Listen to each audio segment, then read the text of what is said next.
பிரசங்கி 8ஆம் அதிகாரம். ஞானமுள்ளவனுக்கு ஒப்பானவன் யார்? காரியத்தின் தாற்பயத்தை அறிந்தவன் யார்?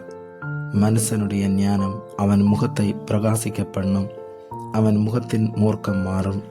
ராஜாவின் கட்டளைகளை கைகொண்டு நட என்று நான் உனக்கு எச்சரிக்கிறேன். நீ தேவனுக்கு இட்ட ஆணையின்படியே இதை செய். நீ அவன் சமூகத்தை விட்டு விலக துரிதப்படாதே. பொல்லாத காரியத்திலே பிடிவாதமாய் நில்லாதே. அவன் தனக்கு இஷ்டமானதெல்லாம் செய்வான். ராஜாவின் வார்த்தை எங்கேயோ அங்கே அதிகாரம் உண்டு. நீர் என்ன செய்கிறீர் என்று அவனுக்கு சொல்லத்தக்கவன் யார்? கற்பனையை கைகொள்ளுகிறவன் ஒரு தீங்கையும் அறியான்.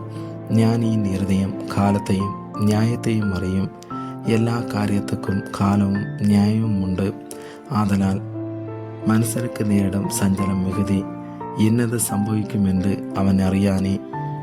அது என்ன விதமாய் சம்பவிக்கும் என்று அவனுக்கு சொல்லத்தக்கவன் யார்? ஆவியை விடாதிருக்கிறதற்கு ஆவியின் மேல் ஒரு மனுஷனுக்கும் அதிகாரமில்லை.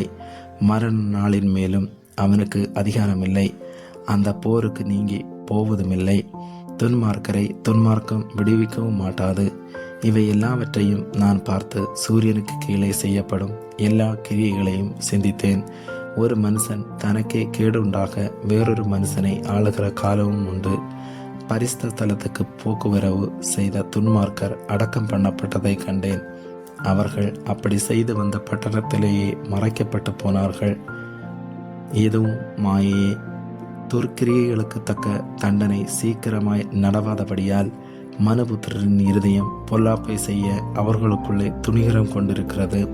பாவி 100 தரம் பொல்லாப்பை செய்து நீடித்து வாழ்ந்தாலும் என்ன? தேவனுக்கு அஞ்சி அவருக்கு முன்பாக பயந்திருப்பவர்களே நன்றாயிருப்பார்கள் என்று அறிந்திருக்கிறேன். துன்மார்க்கனோ நன்றாயிருப்பதில்லை. அவன் தேவனுக்கு முன்பாக பயப்படாதிருக்கிறபடியால் நிழலை போலிருக்கிற அவனுடைய வாழ்நாள் நீடித்திருப்பதும் இல்லை. பூமியின் மேல் நடக்கிற வேறொரு மாயையான காரியம் உண்டு. அதாவது துன்மார்க்கரின் கிரியைக்கு வருவது போல நீதிமான்களுக்கும் வரும், நீதிமான்களின் கிரியைக்கு வருவது போல துன்மார்க்கருக்கும் வரும். எதுவும் மாயை என்றேன். ஆகையால் நான் களிப்பை புகழ்ந்தேன். புசிப்பதும் குடிப்பதும் மகிழ்வதுமேயல்லாமல் சூரியனுக்கு கீழே மனுஷனுக்கு வேறொரு நன்மையும் இல்லை. சூரியனுக்கு கீழே தேவன் அவனுக்கு தந்த ஜீவ காலத்தில் அவன் பிரயாசத்தினால் அவனுக்கு நிலைக்கும் பலன் இதுவே.